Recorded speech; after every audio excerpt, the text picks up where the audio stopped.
¿Y tú te acuerdas de cuando nos llevabas a las rotativas del periódico y bueno, cómo lo pasábamos, ¿no? Y cómo... Yo creo que tú no querías que fuéramos periodistas, ¿no? Por supuesto que no, porque las pasé muy canutas, porque en aquellos tiempos había que trabajar mucho para cobrar muy poquito. Y vuestras visitas en el periódico, pues yo creo que se inyectó en vuestra sangre el espíritu periodístico.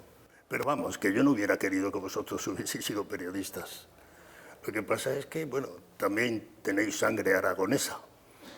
Y cuando veis una puerta medio abierta, la atravesáis sí o sí. Por eso habéis sido, los 5, habéis sido periodistas. Y tú, la más destacada de todos.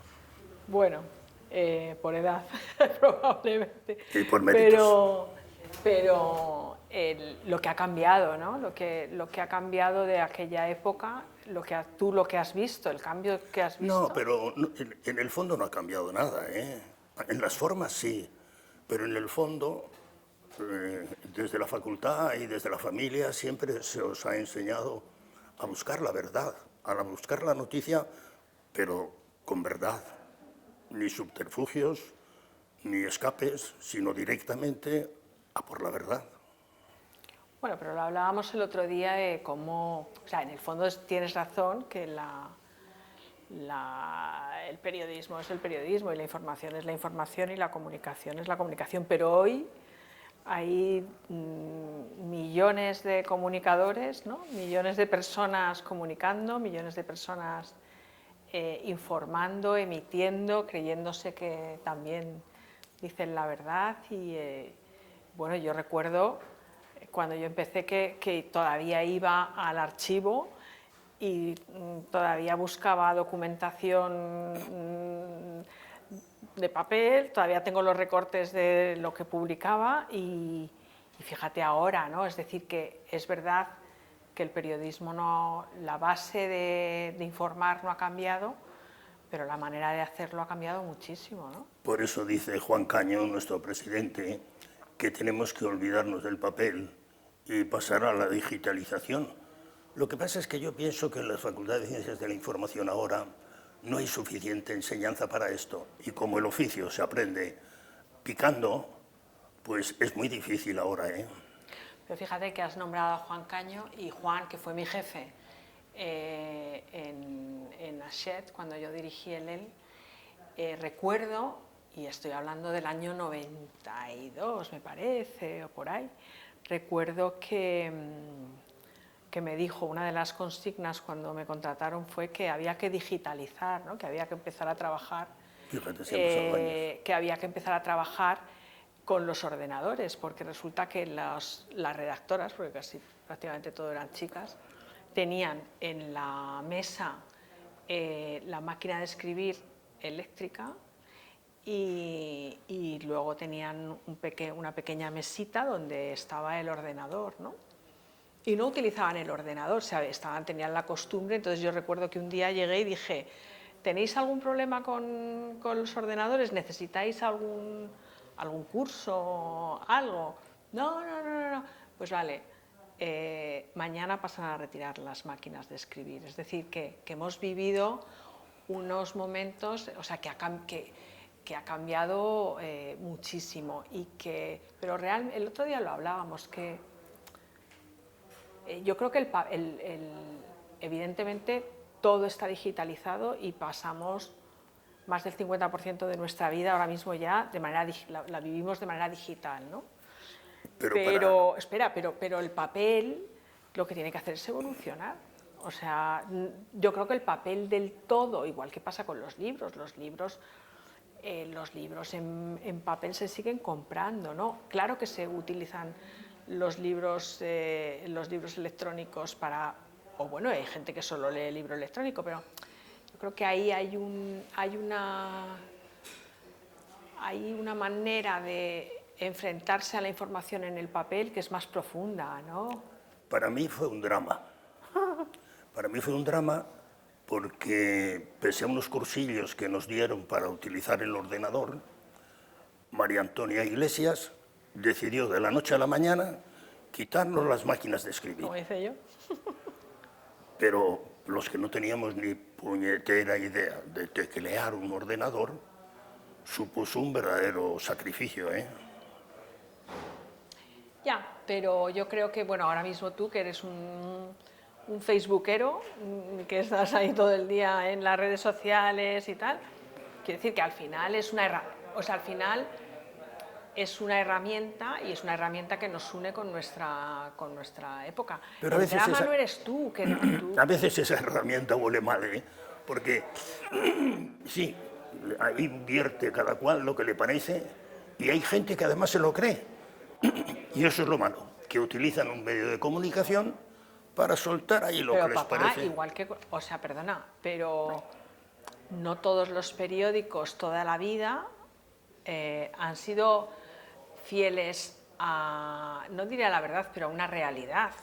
Es decir, no siempre se ha utilizado la prensa o los medios de comunicación de manera totalmente pura.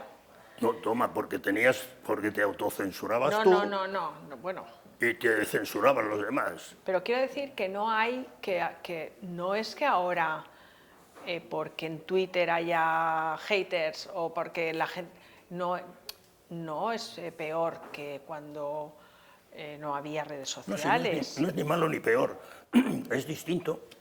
Ya, pero bueno, que te quiero decir que no es, que lo que hay que saber es tener filtro bueno, una de las cosas importantes es leer muchos medios o estar muy informado para saber, para filtrar y para ver dónde, ¿no? Pero ¿tú crees que hay más libertad ahora o menos?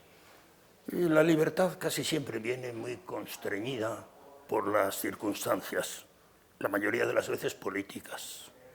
Entonces hay que tener mucho cuidado para seguir ganándote el pan de cada día con no llevar mucho la contraria a los que te pagan. Bueno, pero eso va en contra de la libertad de expresión. Bueno, gracias a Dios y afortunadamente cada día nos hablamos con más libertad, comunicamos con más libertad. Pero yo lo que echo en falta es que los periodistas de hoy leen menos que los de antaño y hay que leer más para saberse informar. Bueno, puede ser, lo que te decía bueno, hay una parte que es de documentación y es verdad que antes, ¿no?, te decían eso de en la mesa no, a la mesa no llegan las noticias, ¿no? Hay que salir, hay que entrevistar, hay que ir, hay que salir a la calle, hay que tal, ¿no? Y es verdad que ahora hay una tentación grande de, bueno, de que como todo está en internet, ¿no?, y tenemos San Google y de repente todo nos lo, por no hablar de Wikipedia, ¿no?, con la cantidad de errores que muchas veces cometen. Y es cierto que a lo mejor no sé si no leen tanto, quizás hay un poco más de tentación de pensar que todo está en internet y de que internet sea la gran documentación, ¿no? Al final todo el mundo se llena la boca de decir eso de poner al cliente en el centro y poner a la persona en el centro de la información y tal, y pocas veces o no siempre se va eso a las fuentes, ¿no?, que es lo que nos enseñaron siempre, que había que ir y entrevistar y preguntar, ¿no?, y saber qué pasaba. Lo que ocurre es que, afortunadamente ahora en la universidad, en la Facultad de Ciencias de la Información, hay una mejor enseñanza que antes, porque antes el periodista nacido de la escuela tenía cierta formación, pero no académica, que es lo que ahora con Ciencias de la Información se consigue más. En nuestra época, hablar de Juan Salvador Gaviota, en aquella época Pero no se había escrito a lo mejor, ¿no? era algo, pero era algo que no se enseñaba. Y leyendo ese tipo de cosas se aprende mucho a expresarse en libertad. Bueno, pero no lo sé, hombre, yo realmente cuando empecé a ejercer, claro, estábamos pues en los años 80, era la efervescencia de la transición, ¿no?, y había O sea, había un deseo de libertad y una especie de... No eran los periodistas, es que todo el país era consciente de lo que había costado ganar la libertad y de cómo no se podía perder esa libertad, ¿no? Y ahora, en cambio, yo a veces veo una cierta involución en la medida en que veo como más, pues esa autocensura de la que tú hablabas, que a veces no es autocensura solo política, sino también económica, ¿no? ¿Y tú cómo ves el futuro? Hombre, el futuro lo veo complicado. A ver, lo veo complicado porque hay... O sea, en el momento en que se despeje, en el momento en que se empiece a vivir de verdad en el siglo XXI, será menos complicado. El problema es que ahora mismo estamos viviendo a caballo, informativamente hablando, ¿no? Y los medios a caballo entre el siglo XX y el siglo XXI. Y entonces no casan bien una cosa con la otra, ¿no? Los medios están muy influidos todavía por las viejas fórmulas o sea, un día se enfadaba alguien de un periódico, no voy a decir de cuál, pero digo, perdona, desde que yo empecé a estudiar y este periódico ya estaba en la calle hasta ahora, todo lo más que ha cambiado es que economía antes estaba al final y ahora está a mitad del periódico, pero de alguna forma la unión entre el papel, el digital y las redes sociales no han cambiado tanto y se sigue con fórmulas muy antiguas. Se sigue como si estuviéramos en ese momento en el que la información se daba, ¿no? Desde arriba y te llegaba y ya está, y te la tragabas o no te la tragabas, o te gustaba o no te gustaba. Y ahora esa información es más comunicación y es más horizontal y todo el mundo es comunicador, como hablábamos al principio, ¿no? Entonces el futuro es complicado porque tienen que despejarse muchas de esas incógnitas. Y luego, en el campo en el que yo más me he movido, que es en el de las revistas tienen que recuperar su propia independencia, que no la tienen ahora mismo, o no tienen tanta. Están demasiado condicionadas, por decirlo de una manera elegante, por las marcas que se anuncian en las publicaciones, ¿no?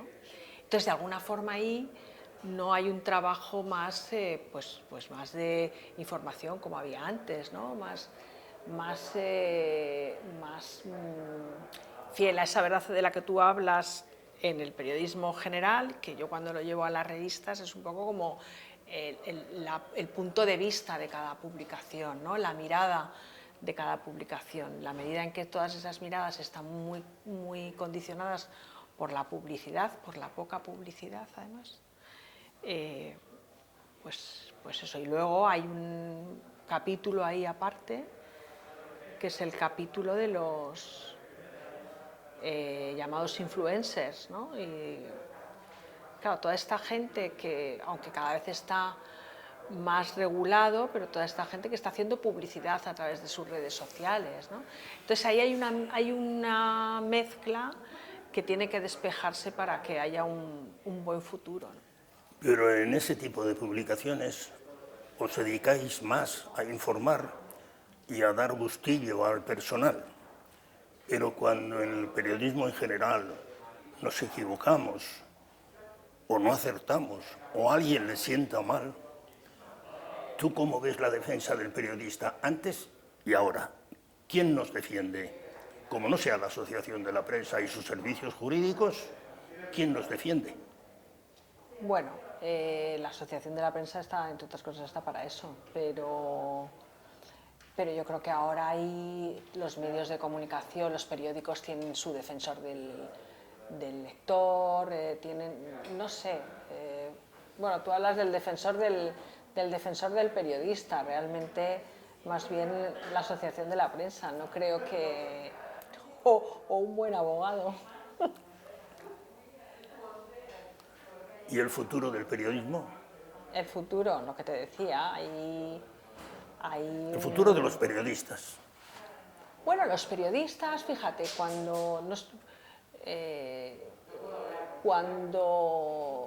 yo empezaba a trabajar, pues había menos cadenas de televisión, había menos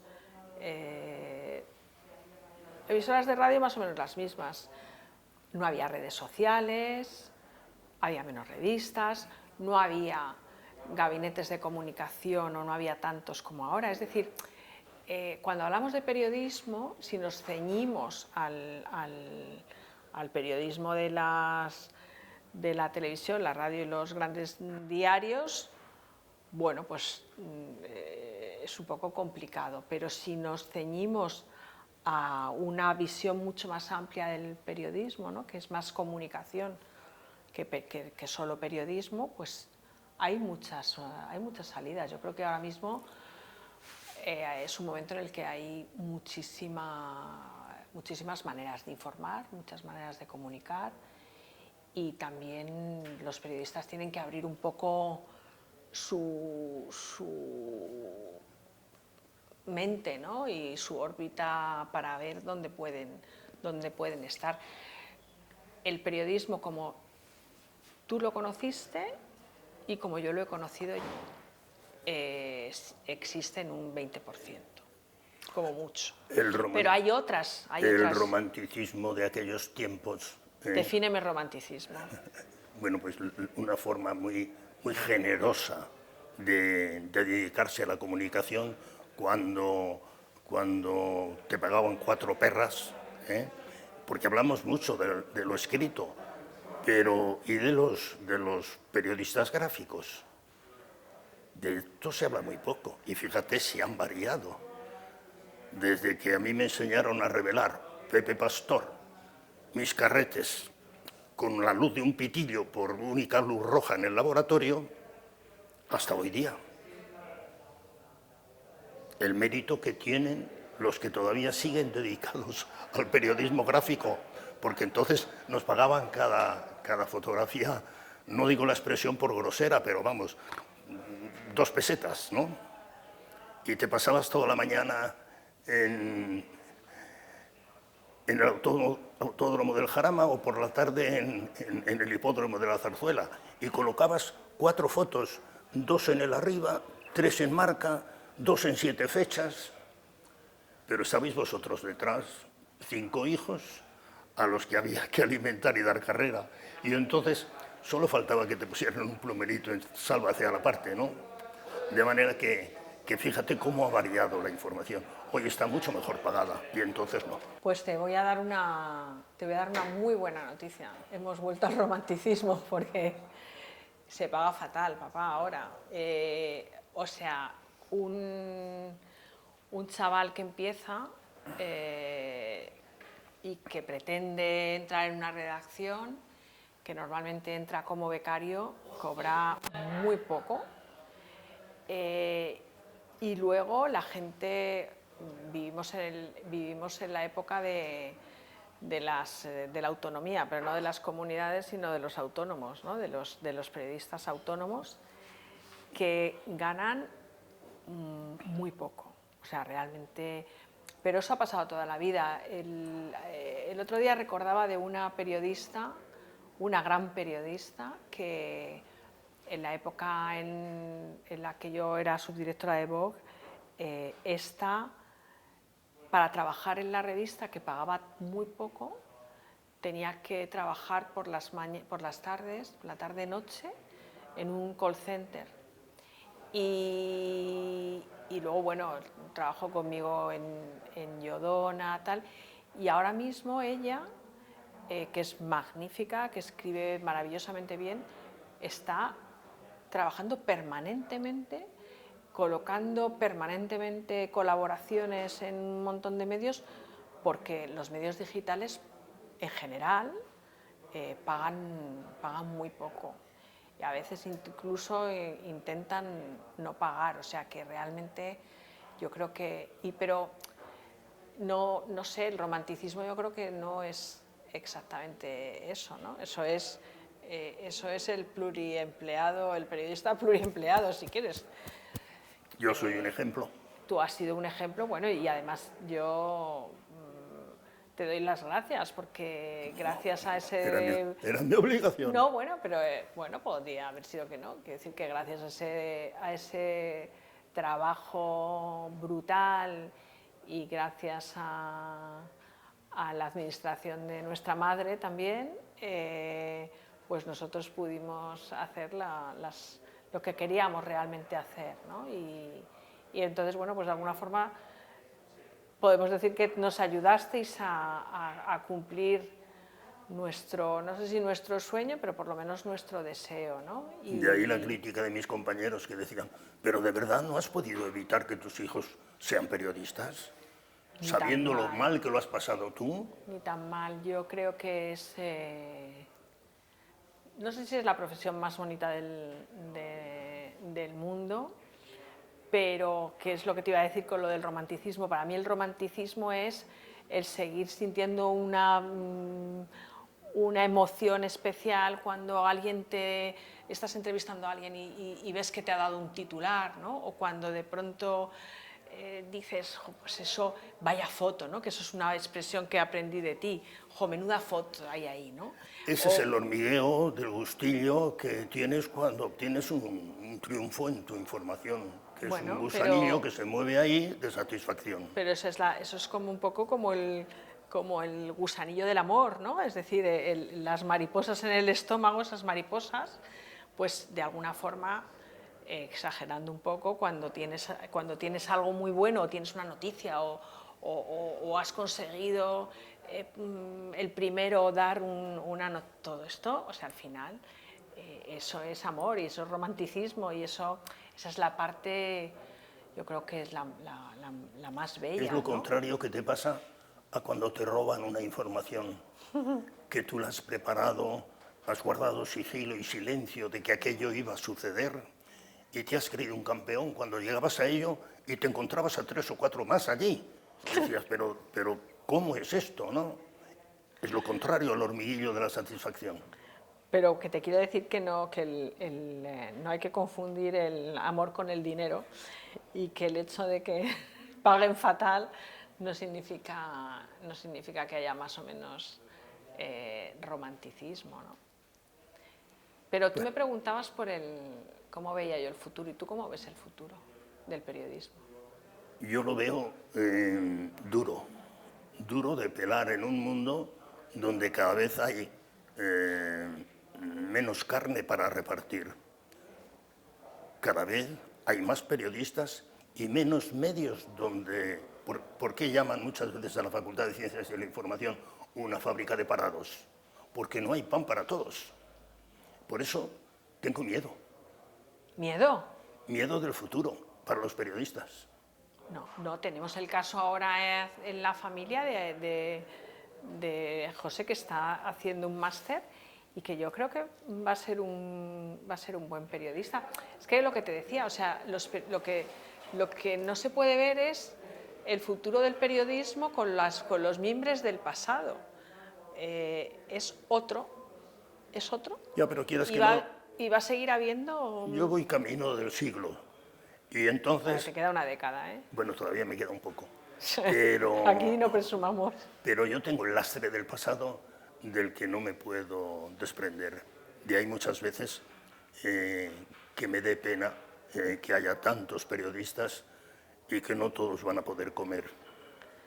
Bueno, no todos van a poder ejercer. O sea, yo, claro, soy el antidramatismo. Es una forma de expresión. Soy el antidrama, pero yo creo que lo más maravilloso del mundo es poder vivir de aquello que amas, ¿no? Y de aquella profesión, pues, y de aquello que has estudiado, ¿no?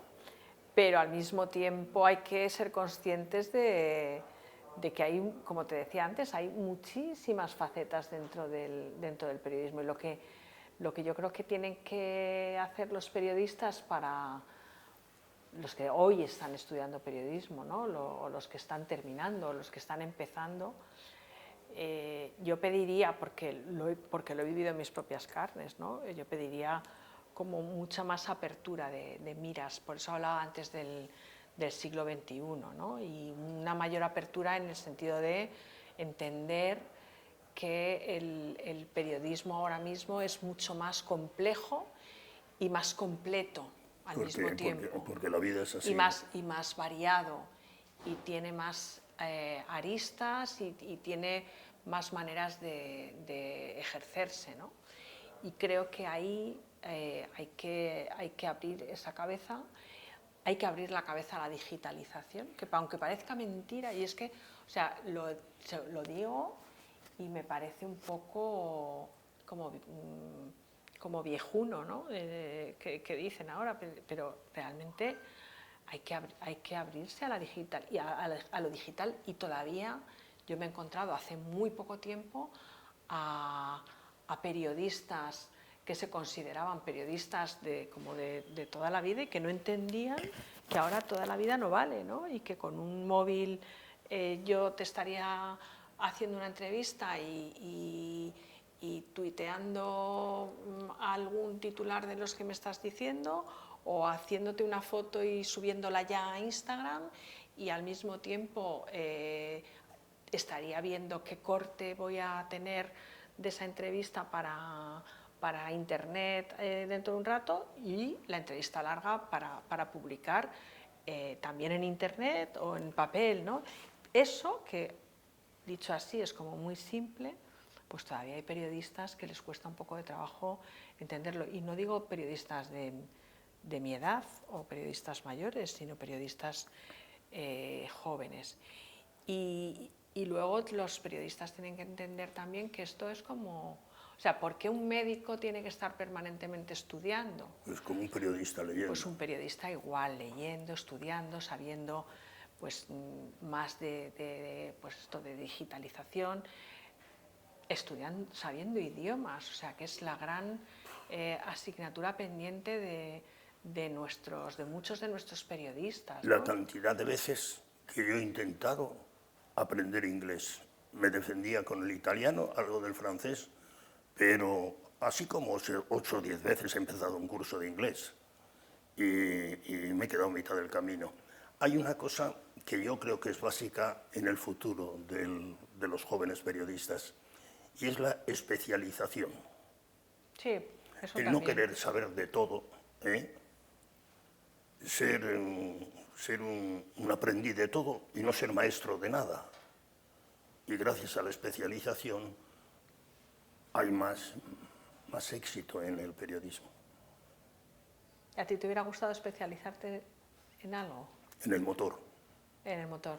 Claro. O en deportes. Ya. Si mi mayor satisfacción es seguir jugando al golf, es porque estás al aire libre. Y las mayores informaciones deportivas se hacen al aire libre. Entonces, para mí el periodismo deportivo, solo lo que pasa es que me lo negaron.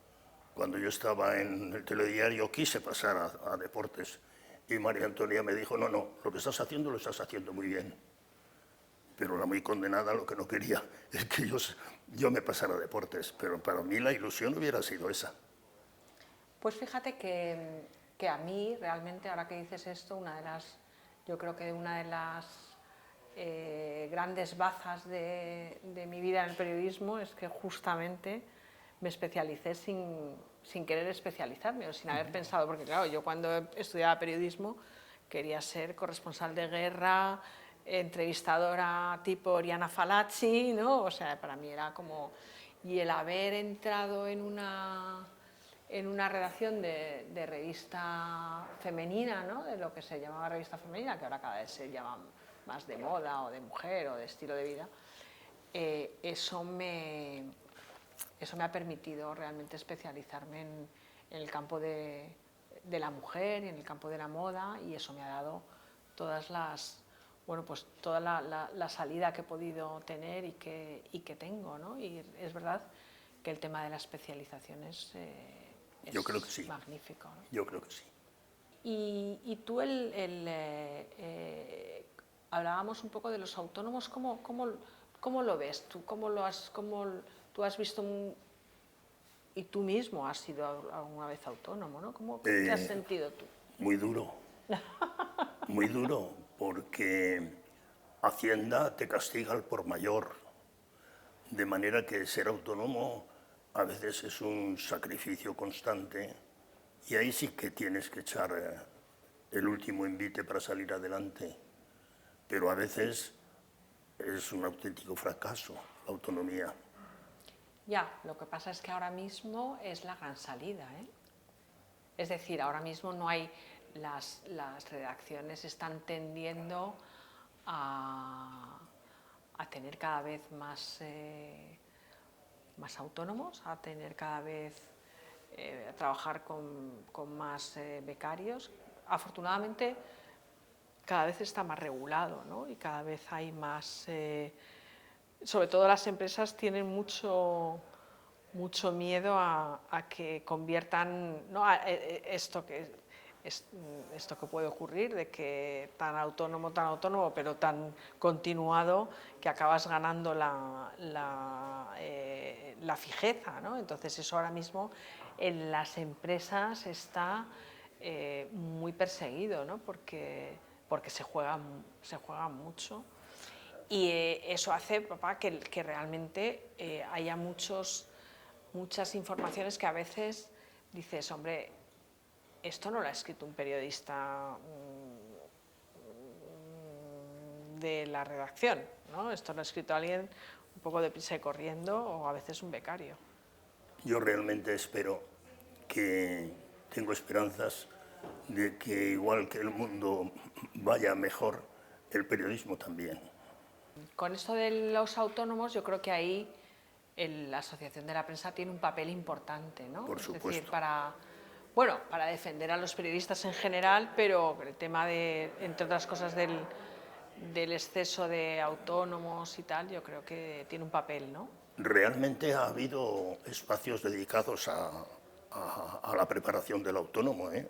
Constantemente se están dando cursillos Sí. en la APM y gracias a eso, bueno, pues la gente sale adelante, porque nadie nace sabiendo y gracias a la asociación nuestra, pues muchos de ellos han aprendido a ser autónomos. Sí, yo creo que es muy importante que sobre todo los jóvenes, porque los mayores ya nos hicimos en su día de miembros de la Asociación de la Prensa, ¿no? Pero yo creo que sí que sería muy importante el favorecer cada vez más el que cada vez más jóvenes se asocien, y cada vez, porque al final se trata de la defensa de nuestra profesión y se trata del, bueno, pues el que haya un colegio de periodistas, pues igual que hay de arquitectos, igual que hay de cualquier otra profesión liberal, ¿no? Me parece básico. Y en la asociación no solo se enseña, también es pues no sé, el hombro de lágrimas sobre el que llorar muchas veces porque te defrauda la profesión y gracias a la asociación pues te limpian la lagrimita. Bueno, y también un lugar de reunión, ¿no? Y un lugar de encuentro De enseñanza, se está convirtiendo en un lugar de enseñanza. Y yo creo que está muy bien, porque de la facultad nadie nace sabiendo. Tienes una carrera, pero te falta el oficio. Y ese oficio también se aprende desde la asociación. Sí, el oficio se aprende básicamente trabajando, pero la asociación, yo creo que esa parte que decías tú antes de que hay que seguir formándose, ¿no? Creo que eso es una tarea muy buena de la Asociación de la Prensa, el seguir ayudando a formarse a los periodistas. Por ejemplo, con las redes sociales están haciendo un trabajo importantísimo. ¿Qué más podemos decir? Nada más.